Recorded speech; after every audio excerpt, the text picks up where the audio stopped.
Gadadgmuli კიდევ ერთი ნაბიჯი მშვიდობისკენ და მკაფიო გზავნილი რუსეთს. ამერიკამ და უკრაინამ იშვიათ მინერალებზე შეთანხმება შეძლეს. დოკუმენტის თანახმად ვაშინგტონი და კიევი თანასწორ უფლებიანი პარტნიორები იქნებიან ფონდში, რომელიც დააფინანსებს უკრაინის მიწაზე წიაღისეულის მოპოვებას, ინოვაციების დანერგვას, ტექნოლოგიურ განვითარებასა და ომით დანგრეული ქვეყნის აღდგენას. თანხები ახალი პროექტების დაფინანსებას მოხმარდება, რაც შემოსავალს მოუტანს როგორც უკრაინას, ისე ამერიკას. მნიშვნელოვანია, რომ ეს პარტნიორობა ძლიერ სიგნალს აგზავნის მოსკოვში, რომ ვაშინგტონი დაინტერესებულია კიევის გრძელვადიანი წარმატებით. რაც სრულებას შეიტანს ამერიკის და უკრაინის შეთანხმება ამერიკა-უკრაინა-რუსეთის ურთიერთობაში. უკვე ვლადიმერ პუტინიც აღიარებს, რომ ომის დასრულება გარდაუვალია და ეს მხოლოდ დროის საკითხია. სანდრო სანაია არის ამ თემით კურიერი პიესის პირდაპირ ეთერში. სანდრო, საღამო მშვიდობისა, უფრო ვრცლად მოგვიყევი კიდევ რას ამბობს რუსეთის პრეზიდენტი. გარდა იმისა, რომ ვლადიმერ პუტინი ამბობს, რომ ომის დასრულება არის გარდაუვალი, რუსეთის ფედერაციის პრეზიდენტი ასევე იმასაც აღნიშნავს, რომ რუსეთს აქვს იმის რესურსი და ძალა, საიმისოდ, რომ 2022 წლის თებერვალში დაწყებული საქმე, ანუ ომი და როგორც ის სპეციალურ სამხედრო ოპერაციას უწოდებს, მიიყვანოს ბოლომდე. ასევე ბირთვულ საკითხზეც ალაპარაკდა პუტინი და მან თქვა, რომ აქამდე ამის საჭიროება არ ყოფილა, რომ ბირთვული იარაღი გამოეყენებინ ამას და იმედოვნებს, რომ არც საომავლოდ იქნება ამის აუცილებლობა. რუსი ხალხის უკრაინულ ნაწილთან შერიგება თქვენი აზრით შესაძლებელია? ფიქრობ, რომ ამას ვერ გავექცევით. მიუხედავად მთელი იმ ტრაგედიისა, რომელსაც ჩვენ განვიცდით, ეს მხოლოდ დროის საკითხია.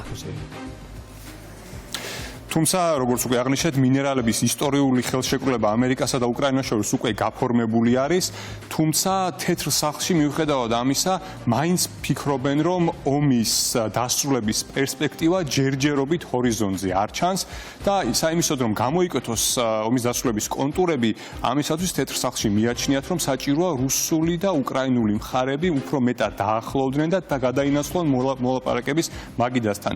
თუმცა, ამის მიუხედავად და ამის მიღმა, მაინც ის თანხა, რასაც გამოიმუშავებს უკრაინა და ამერიკა ერთად, იქნება გამოყენებული უკრაინის აღმშენებლობისთვის საომავლო 10 წლეულების პერსპექტივაში უფრო ვრცლად, რას მოასწავებს ეს შეთანხმება, გიყვებით სიუჟეტში.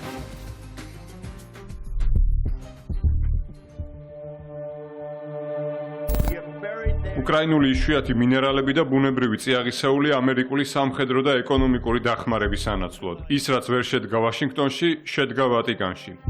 თეთრი სახლის კედლებში მწვავე კამათის შემდეგ უკრაინის მომავალი წმინდა პეტრეს ტაძარში გადაწყდა. დონალდ ტრამპთან 15 წუთიანი დიალოგის შედეგი ასეთია. ამერიკა და უკრაინა ქვეყნის ტერიტორიაზე მოპოვებული მინერალებით მიღებულ სარგებელს თანაბრად გაიყოფენ. სანაცვლოდ კი შტატები ისევ გააგრძელებს უკრაინის შეიარაღებით აღჭურვას და მონაწილეობას მიიღებს ომისგან დაზარალებული ქვეყნის აღდგენაში. ამ შეთანხმების მიხედვით, უკრაინას ამერიკის მიმართ სასესხო ვალდებულება არ ექნება. წიაღისეულის შესახებ შეთანხმებაში ვალი არ არსებობს, იქმნება ფონდი, აღდგენის ფონდი, რომელიც უკრაინაში ინვესტირებას განახორციელებს და ფულს აქ გამოიმუშავებს. იშვიათ წიაღისეულზე მიღწეულ შეთანხმებას ისტორიულს უწოდებს ამერიკული მხარე. დოკუმენტზე ხელმომწერი შტატების სახაზინო დეპარტამენტის ხელმძღვანელი მიიჩნევს, რომ ეს შეთანხმება დააჩქარებს უკრაინის ეკონომიკის აღდგენას. რუსეთისთვის კი მკაფიო გზავნილი იქნება. ეს ხელშეკრულება საშუალებას მისცემს ამერიკას, რომ გააკეთოს სხვადასხვა სახის ინვესტიცია უკრაინულ მინერალებთან დაკავშირებით, რაც საბოლოოდ დააჩქარებს ქვეყნის ეკონომიკური მდგომარეობის გაუმჯობესებას. ეს შეთანხმება არის გზავნილი რუსეთისთვის, რომ ტრამპის ადმინისტრაცია ორიენტირებულია და ამყაროს მშვიდობა თავისუფალ და სუვერენულ უკრაინაში. გრაფიტი, ტიტანი და ლითიუმი. სწორედ ეს ძვირფასი წიაღისეული იქნება ვაშინგტონსა და კიევს შორის მომდევნო წლებში ეკონომიკური თანამშრომლობის გარანტია. უკრაინის გეოლოგიური სააგენტოს ინფორმაციით, ევროპის კონტინენტზე არსებული ტიტანის მარაგის 7% სწორედ ისინი ფლობენ. ასევე ევროპული ლითიუმის მესამედიც უკრაინაშია. რა როლი ექნება ამერიკულ-უკრაინულ ეკონომიკურ გარიგებას რუსეთ-უკრაინის ომის დასრულების პროცესში? ჯერ დეტალები ცნობილი არ არის. თუმცა ფაქტია ის, რომ მინერალების შესახებ მიღწეულ შეთანხმებას რუსეთისგან მორიგი შეტევა მოჰყვა ოდესაზე. ქალაქი მალევე დაიბომბა დრონებით. ტრამპის ადმინისტრაცია ფიქრობს, რომ რუსეთ-უკრაინის ომის დასრულება ჯერ ისევ შორეული პერსპექტივაა და კონფლიქტის სამხედრო გზით გადაწყვეტაც შეუძლებლად მიაჩნიათ. ეს არის ომი, რომლის დასრულებაც სამხედრო გზით ვერ მოხდება. ვერც რუსეთი დაიპყროს მთელ უკრაინას და ვერც უკრაინა დაებრუნებს 2014 წლამდე არსებულ ტერიტორიებს. ახლა ჯერი რუსეთსა და უკრაინაზეა, ისინი უნდა დასხდნენ მოლაპარაკების მაგიდასთან. ეს ომი ჯერ შორსაა დასრულებისგან. რამდენიმე კვადრატული კილომეტრის გამო ათასობით ადამიანი იხოცება.